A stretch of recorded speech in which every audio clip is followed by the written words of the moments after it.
우리 하나님 아버지와 주 예수 그리스도로부터 오는 은혜와 평강이 여러분들과 함께 하시기를 바랍니다. 우리 옆사람, 앞사람, 뒷사람들과 함께 인사하실 때에 주 안에서 형통하세요 이렇게 인사하겠습니다. 주 안에서 형통하세요. 아멘. 다시 한 번 더 인사하실까요? 우리 믿음으로 승리하십시다 이렇게 인사하겠습니다. 믿음으로 승리하십시다. 아멘. 믿음으로 승리하는 우리 덕수교회 성도들 되시기를 부탁드리겠습니다. 어떤 집에서 염소와 나귀를 기르고 있었습니다. 그런데 이 주인이 염소보다 나귀를 더 많이 이뻐하고 아끼고 사랑해 줬습니다. 이것을 알았던 염소가 시기가 나기 시작했어요. 속으로 핏대가 났다는 것이죠. 그래서 나귀에게 나귀를 해칠 계략을 꾸미고 싶었습니다. 기회만 보고 있었던 어느 날 이제 주인이 나귀가 무슨 잘못을 했는지 나귀를 그만 혼내면서 때리는 것을 봤어요. 염소는 이때다 라고 생각하면서 나귀에게 다가가서 얘기를 했습니다. 나귀야, 너에 대한 주인의 태도가 너무 경박해. 무거운 짐만 싣고 또 일만 시키고 어쩌다가 실수하면 때려주고 또 너 다그치고 너 얼마나 힘들고 억울하니. 그렇지만 주인의 태도를 고칠 방법이 있다한다 그렇게 얘기를 했어요. 그랬더니 이 나귀가 그만 매맞은 것만 생각한 거예요. 자기를 아껴주고 사랑해 줄 때는 생각하지 않고 자기가 늘 때릴 때만 생각한 겁니다.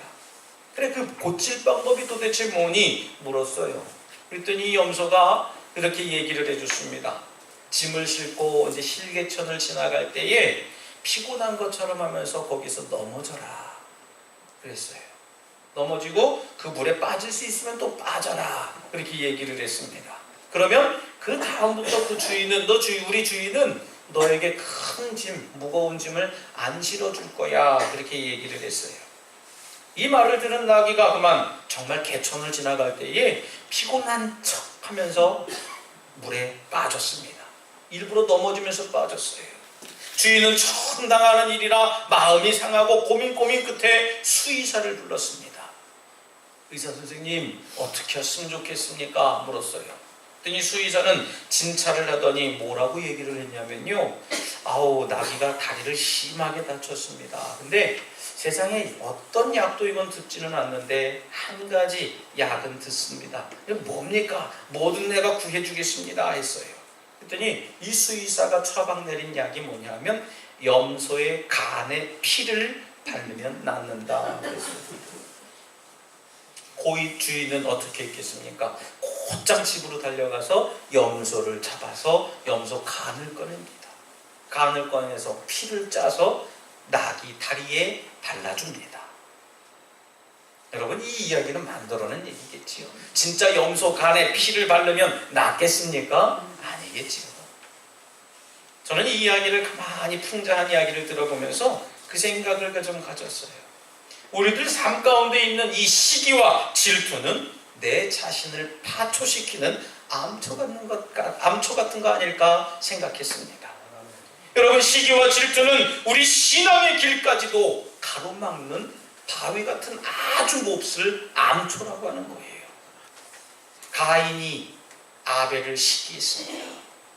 가인과 같이 시기와 질투의 길을 가는 사람들은 그만 암초 같은 곳에 부딪히게 되어져 있습니다.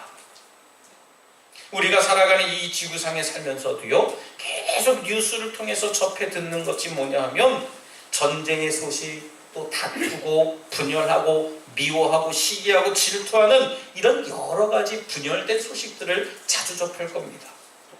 그렇지만 하나님의 말씀을 통해서 우리가 성경을 통해서 듣는 우리 말씀이 있습니다. 그것은 뭐냐 하면 서로 사랑하고 다투거나 미워하지 말고 증오하지 말라라고 하는 거예요. 심지어 뭐라고 말씀하십니까? 원수까지도 사랑해라 했습니다. 예수님께서도 실제로 무고하게 잡히셨지만 저항하지 아니하시고 순전한 양처럼 그들의 이끌음을 따라갔다는 것을 알아보게 됩니다. 성경에는 늘 싸우지 말라, 다투지 말라, 모든 사람으로 더불어 화평하라 라고 하는 말씀이 있는가 반면에 싸우라, 대적하라 라고 하는 그 전투적인 용어도 있기 때문에 앞뒤가 맞지 않는다라고 생각하는 경우도 또한 생기게 됩니다. 그러나 이것은 성경을 전체적으로 바라보지 못한 사람들의 모습입니다. 성경이 말하려고 하는 큰 뜻을 바라보면 왜 우리 하나님께서 우리들에게 싸우고 이겼을 때 하나님께 영광을 돌려라, 왜 하나님의 영광을 위해서 승리하여라 라고 얘기했을까 생각하게 됩니다. 오늘 본문은 믿음의 선한 싸움을 싸우라 라고 하는 말씀의 깊은 뜻을 우리가 헤아릴 수 있어야 됩니다. 여러분, 악한 싸움은 하면 할수록 우리들 삶 가운데 손해만 드러나게 되어져 있어요. 하지만 선한 싸움은 전력 투구하며 싸워서 이겨야 될 줄 믿습니다. 악한 싸움은 어떻게 해서든 피해야 됩니다. 악한 싸움은 우리가 어떻게 해서든 보지 말아야 돼요.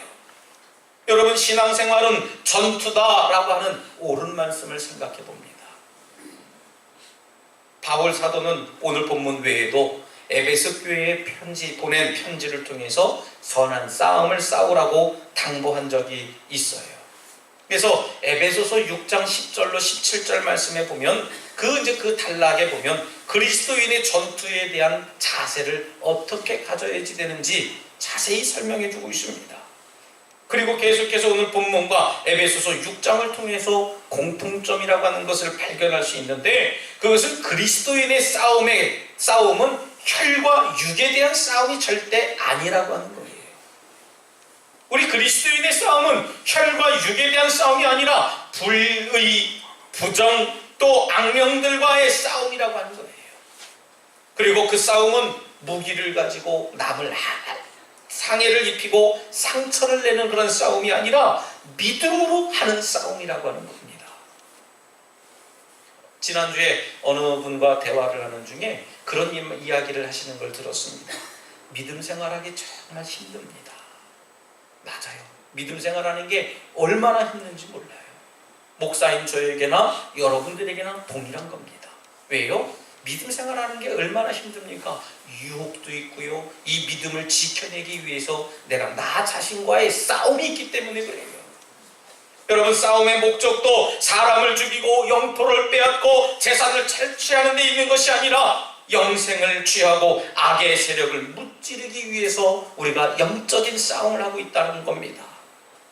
선한 싸움이라고 하는 게 뭡니까? 선한 싸움은 그 목적이나 방법도 선한 것이어야 된다라고 하는 거예요. 참 이상하지 않습니까? 싸움이라고 하는데 어떻게 그 싸움이 선한 싸움이 되고 어떻게 그 싸움이 목적이 선한 것입니까? 반문할 수 있어요.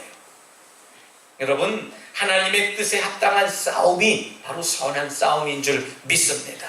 그렇다고 여러분들 이따가 예배 마치고 세상에 나가서 내가 하나님께 기도해봤더니 이웃들 내가 억울한 일을 겪었는데 그것을 내가 좀 해결하기 위해서 저 사람과 다퉈야 되겠다 하면서 쫓아가서 따지고 멱살 잡고 또 악한 이야기하고, 그것은 하나님의 뜻 아니에요.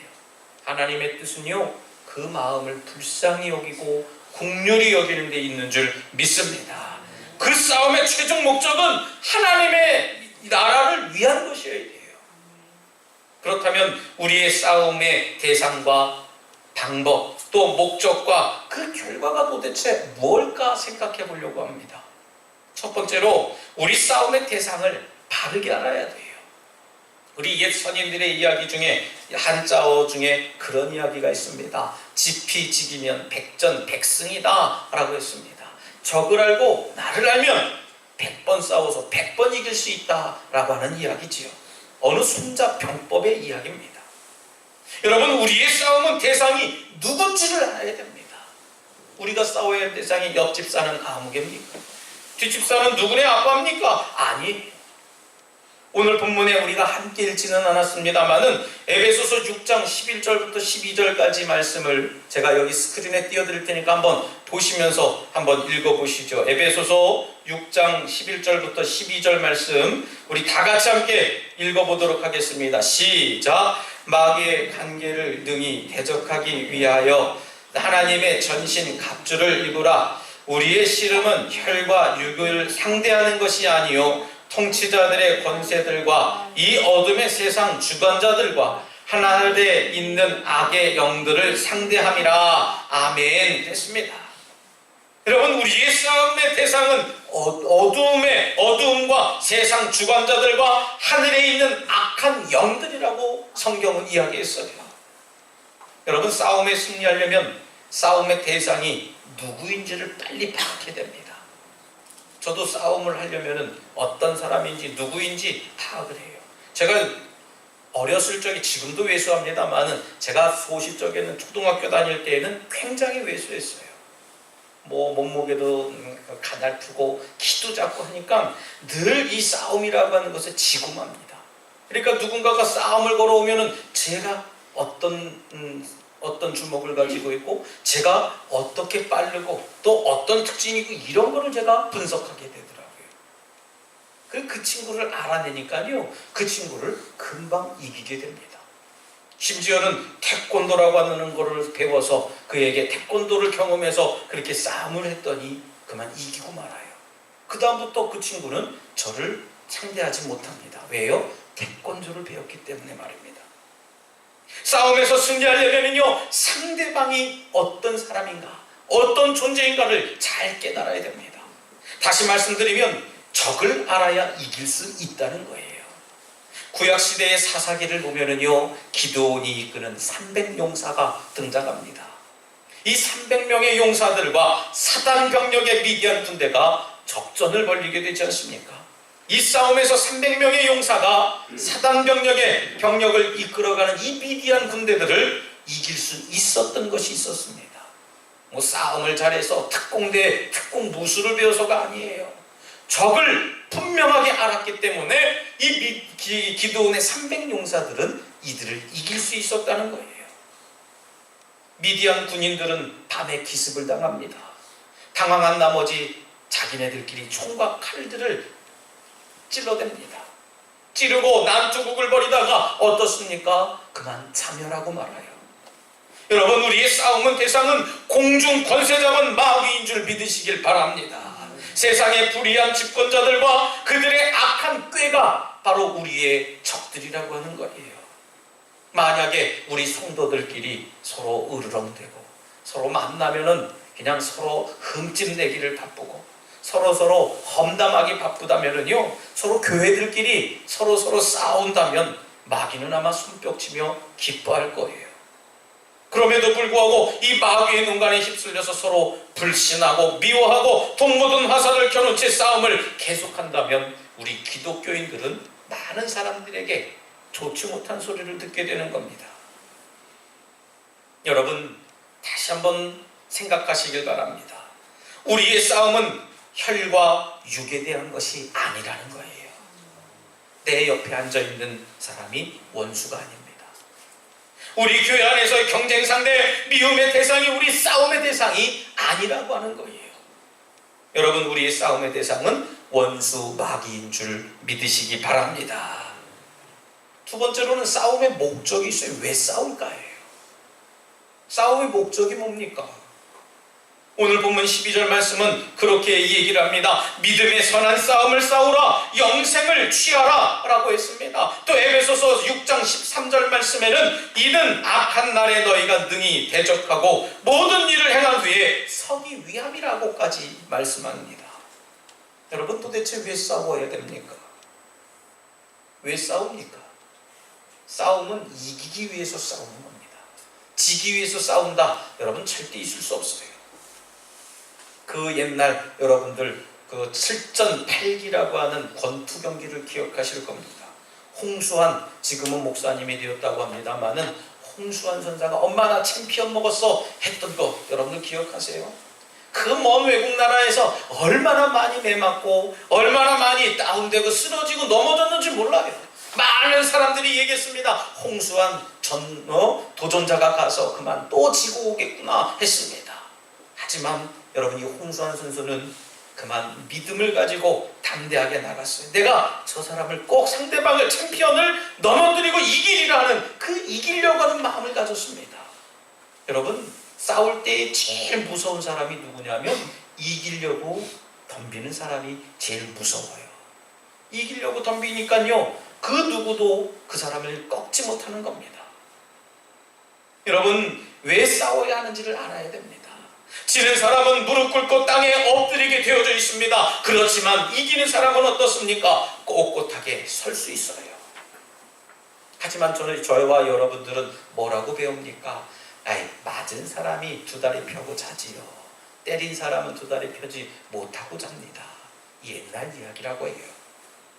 여러분, 싸우는 궁극적인 목적이 뭐냐는 거예요. 여러분, 싸우는 궁극적인 목적은 영생을 취하기인 줄 믿으시기 바랍니다. 싸우고 이긴 사람은 반드시 전리품을 취하게 되어져 있습니다. 패배자로부터 뭔가를 얻어가게 되어 있다는 거예요. 한때 해가 지지 않는 나라라고 했던 영국이라고 하는 나라는요, 세계 도처의 영토를 점령하게 됩니다. 식민지를 갖게 된 거예요. 여러분, 그래서 세계의 어느 나라 국기를 보면은요, 그 국기를 통해서 알 수 있는 방법이 있습니다. 저 나라가 식민지였던 나라였구나. 예를 들면 호주라고 하는 나라는 영국 국기를 바탕으로 그려주고 있습니다. 영국이 지배했던 나라이기 때문에 그래요. 그래서 그 호주는 영국식 영어를 쓰고요, 영국식 그 자동차 운전법이 되어져 있습니다. 왜 식민지를 통치할 수 있었겠습니까? 전쟁에서, 싸움에서 이겼을 때에 식민지를 통치할 수 있었어요. 우리나라도 마찬가지입니다. 일본과의 싸움에서 패배한 후에 불과 36년이라고 하는 시간 동안 우리 문화와 인권과 모든 것을 빼앗겼었습니다. 영적인 전투도 마찬가지예요. 여러분, 우리가 이 영적 싸움에서 이기면 영생이라고 하는 전리품을 얻게 되지만요, 우리 영적 전쟁에서 지고 말면 우리 생명도 뺏기고 행복도 뺏기고 죄의 노예, 사단의 노예가 될 수밖에 없다는 겁니다. 여러분, 마귀는 우리의 영생을 방해하는 세력이에요. 예수님께서는 마태복음 24장 24절 말씀에 거짓 그리스도인들과 또 거짓 선지자들이 일어나 큰 표적과 기사를 보여 할 수만 있으면 택하신 자들도 미혹하게 하리라 말씀하셨습니다.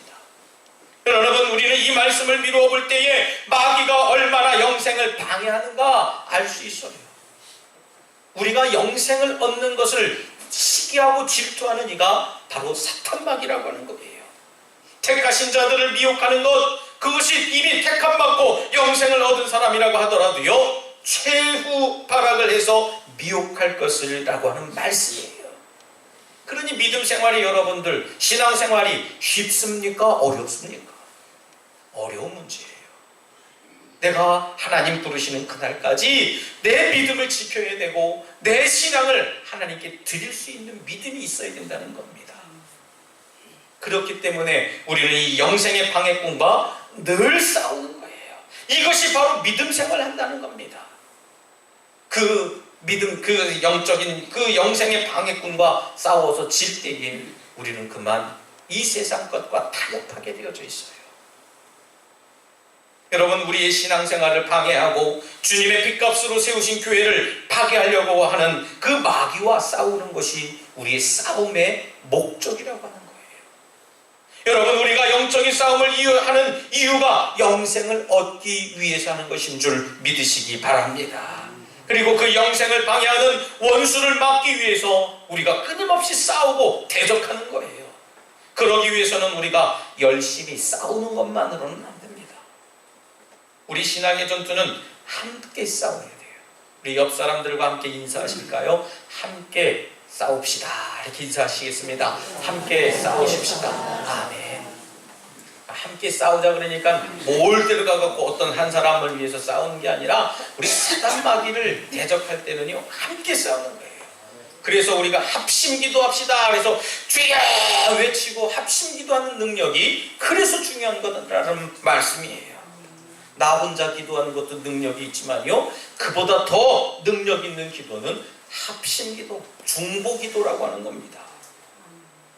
우리 신앙의 전투는 함께 싸워야 되는 줄 믿으시기 바랍니다.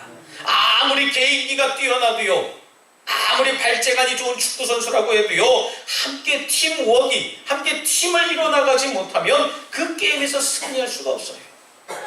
우리 지난 아시안 게임에서도 증명했고, 지난 월드컵 때도 증명해 봤습니다. 아무리 세계적으로 유명한 훌륭한 손흥민 선수가 우리나라 편에 있었어도요, 함께 그 나머지 10명의 사람들이 동역해주고 협력해주지 못하면요, 승리할 수 없는 것이 이 팀이라고 하는 겁니다. 마찬가지로 우리 개인의 신앙이 아무리 훌륭하고 영성이 뛰어나다 할지라도요, 함께 싸울 줄 모르면 그것은 독불장군에 불과하다고 말씀드릴 수 있어요. 함께 숨쉬고 함께 손잡고 함께 싸우는 협동이 절대 필요한 줄 믿으시길 바랍니다. 단합하는 마음이 그래서 필요한 겁니다. 세 번째로는 그러면 어떻게 싸워야 되겠습니까? 눈 감고 막무가내로 막 싸워야 됩니까? 아니에요. 오늘 본문 11절 말씀을 우리 다 같이 한번 읽어보시겠습니다. 11절 말씀입니다. 시작. 오직 너 하나님의 사람아, 이것들을 피하고 의와 경건과 믿음과 사랑과 인내와 온유를 따르며. 아멘. 그랬습니다. 여러분, 에베소서 6장 11절 말씀, 제가 본문 중에서도 말씀을 드렸습니다만은 6장 11절 말씀에는 뭐라고 기록합니까? 하나님의 전신 갑주를 입으라고 했습니다. 어떤 전략 연구가는 전쟁에서 이길 수 있는 비결을 얘기했습니다. 그 비결이 뭐냐면 병사들의 정신력과 병기라고 했습니다. 뭡니까? 정신력과 무기를 잘 가지고 있으면 전쟁에서 승리할 수 있다는 거예요. 그러나 여러분, 제 아무리 최신의 무기를 가졌다 해도요, 병사들의 정신무장이 되어 있지 않으면 그 전쟁은 승리할 수 없는 겁니다. 반대로 아무리 정신무장이 잘 되어 있다 하더라도요, 맨주먹으로는 싸울 수 없는 것이 전쟁이라고 하는 겁니다. 여러분, 월남이라고 하는 나라를 아실 겁니다. 우리나라 60년대에 파병되어져서 많은 우리 군인들이 협력해서 동력해 주기도 했습니다만은 크메르나 월남이 공산화된 이유가 있습니다. 무기가 부족해서요, 무기가 없어서요? 아니에요. 그들의 정신이 무너졌기 때문에 크메르 정부군은 활빛하면 전쟁에서 지고 말았습니다. 왜 이 크메르 정부군이 왜 망했냐면요, 걸핏하면 이야기했어요. 아, 오늘 일진이 나쁘다, 오늘 기분이 별로 안 좋다 하면서 전쟁을 하지 않았다는 겁니다. 훈련하지 않았대요. 가다가 그냥 예를 들어서 변을 밟았으면은 아, 오늘 일진이 별로 안 좋네 하면서 오늘은 그냥 쉬는 날로 정하게 됐대요. 그런 반면에 또 무당이나 점장이를 찾아가서 점장이가 하는 이야기를 귀 기울여 드렸다는 겁니다. 점장이가 하자는 대로 얘기해요. 오늘은 전쟁하면 오늘은 전쟁하면 이겨. 그 이야기를 듣고선 전쟁에 나갔더니 오히려 바뀌어졌다는 거예요. 전쟁을 하면 진다는 날은 이기는 날이었었는데도 불구하고 전쟁하지 않아서 졌고요. 전쟁해서 오늘은 전쟁하면 이겨 그랬던 날은 전쟁에 참전했다가 그만 모두 다 아주 그 부대가 멸망당하는 그런 날이 되었다는 겁니다. 여러분, 우리 그리스도인들의 무기는 뭡니까? 우리 그리스도인들의 가지고 있는 무기는 눈에 보이는 것이 아니에요. 우리 바울 사도가 오늘 본문 11절과 에베소서 6장 11절 말씀에서 밝힌 그 싸움의 방법은 먼저 내 자신이 하나님 앞에 바로 서서 의롭고 경건한 생활을 해야 된다는 것인 줄 믿으시기 바랍니다. 그것이 먼저예요. 그리고 하나님의 능력을 공급받아서 그 힘으로 싸워라 라고 하는 말씀입니다. 여러분, 내가 먼저 나와의 싸움에서 지면은요, 나는 다른 사람과 싸울 수도 없고 마귀도 이기지 못하는 것이라고 하는 말씀입니다. 그러니까 제일 먼저 내가 싸워야 할 대상이 누굽니까? 나 자신이라는 거예요. 나 자신과 싸워야 됩니다. 나와의 싸움에서 이기는 여러분들 되시기를 부탁드리겠습니다. 그래서 바울 사도는 늘 이야기했어요. 내가 날마다 나를 쳐서 복종하노라 했습니다. 솔직하게 말씀드리면 여러분 어떻습니까? 내가 남을 꺾는 것보다 내 고집 꺾기가 여간 어렵습니다. 또 내 버릇 고치기가 더 힘들어요. 내 마음 다스리기가 천하를 다스리는 것보다 더 어렵습니다. 그런 면에서 볼 때에 세상을 다스리고 평안하게 한다는 것은 먼저 뭐부터 해야 됩니까? 먼저 내 자신을 갈고 닦는 것부터 시작한다는 옛말이 지극히 옳다는 말씀입니다. 마지막 네 번째로, 그러면 어떻게 나를 이기고 적을 이길 수 있겠습니까? 참 중요한 메시지입니다. 내 욕심과 내 정욕과 내 혈기가 눈에 보이지 않는 것처럼 말입니다. 사탄의 정체 역시 눈에 보이지 않아요. 지금 내 마음속에 있는지, 내 옆에 있는지, 내 옆에서 자꾸 귀에 속삭이고 있는지, 그러면서 강력하게 우리들 신앙을 자꾸 도전하게 만들어요. 그래서 주석가 베이커라고 하는 주석가는 그렇게 얘기를 했습니다. 사탄은 바로 우리 집안에 우리 자신 곁에 있다. 그뿐만 아니라 우리 자신 안에 사탄을 지지하는 강력한 세력이 있다라고 주장을 했습니다. 옳습니다. 사랑하는 우리 덕수가족 여러분, 결론은 분명합니다. 나는 내 힘으로 나를 이길 수 없고 사탄을 절대 이길 수 없습니다. 그래서 바울 사도는 하나님의 전신 갑주로 무장해라 라고 했습니다. 그리고 하나님의 말씀으로 무장해라 말씀했습니다. 우리가 진실로 선한 싸움을 싸워서 영생을 취하고 승리의 찬송을 부르려면 내가 지금까지 무기로 생각했던 것들, 이것만 있으면 내가 만사가 해결되고 만사가 형통할 것이라고 여겼던 그것들을 내려놔야 되는 줄 믿으시기 바랍니다. 그리고 하나님의 주시는 새로운 전신갑주를 입어야 돼요. 바라기는 이제 우리 금년이 이제 남은 시간이 10월, 11월, 12월, 우리 3개월밖에 남지 않았습니다. 100일도 채 남지 않았어요. 우리 아까 박혜순 권사님 기도해 주신 것처럼 우리 송구영신 때에는 내가 믿음이 이래야 되겠습니다. 내 삶이 이래야 되겠습니다. 다짐하고 하나님 앞에 결단하고 반응했지만 지금 이렇게 9개월이 지나면서도 내 믿음은 여전히, 아니면 그 뒤로 퇴보되어져 있는 모습을 발견했어요.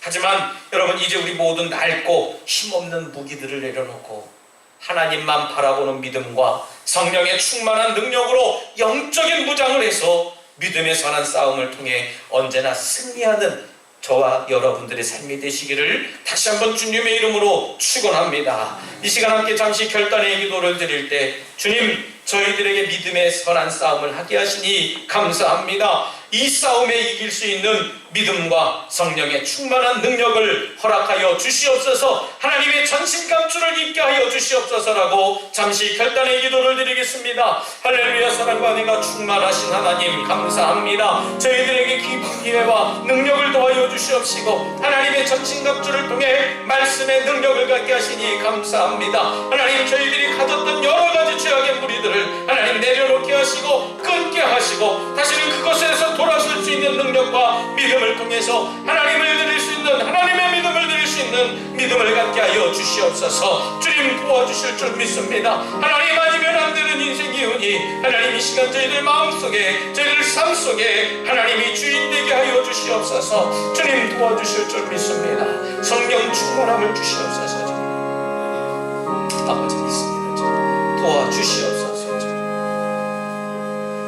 하나님 아버지 감사합니다. 저희들에게 하나님을 믿는 믿음과 힘과 성령의 충만한 능력을 주셔서 감사드립니다. 주님, 저희의 삶 속에 녹아져 있는 옛 자아들을 버리게 하시고 새로운 능력의 힘을 주시사 하나님의 전신갑주를 입게 하여 주시옵소서. 그래서 영생을 소유하고 천국을 바라볼 수 있는 믿음을 갖게 하여 주시옵소서. 예수님 이름으로 기도드리옵나이다. 아멘.